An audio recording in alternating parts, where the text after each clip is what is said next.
The spiral staircase.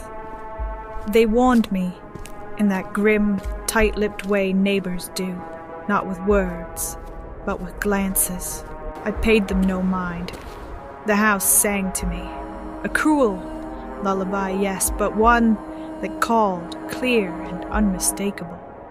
It smelled of damp books, of loneliness, of lavender, long since decayed.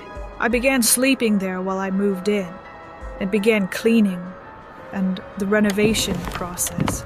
Days passed, and I mapped its secrets. It was a house that preferred shadows. I respected that. Then came the night when the storm was less a weather pattern and more a declaration of war.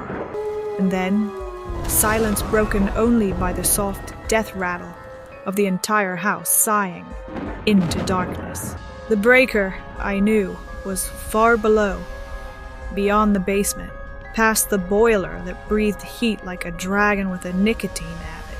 The sub-basement, it was called, a place more folklore than floor-planned.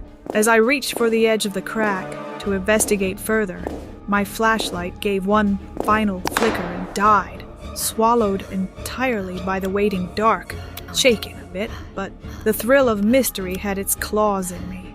I smacked the old flashlight and got a dull glow out of it. Blind now, in the absolute dark, I stumbled back upstairs, heart still drumming from what I'd seen, and returned with a dinner candle, long and tapered like a cathedral spire.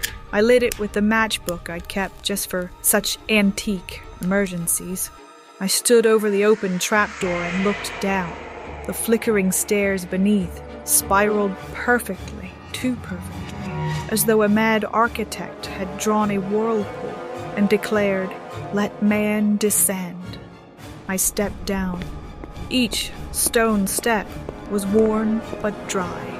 The air smelled of forgotten stone and metal, and I heard it. Voices, faint, male, laughing, too far below, too human to ignore, too unnatural to explain. I stood there for a few minutes, my ears aching with the effort of hearing, my gut twisted in revolt. I bent my head downwards, trying to hear it again. Had it been just the wind? Some acoustic trick of this dark vertical tunnel? Should I go down and see?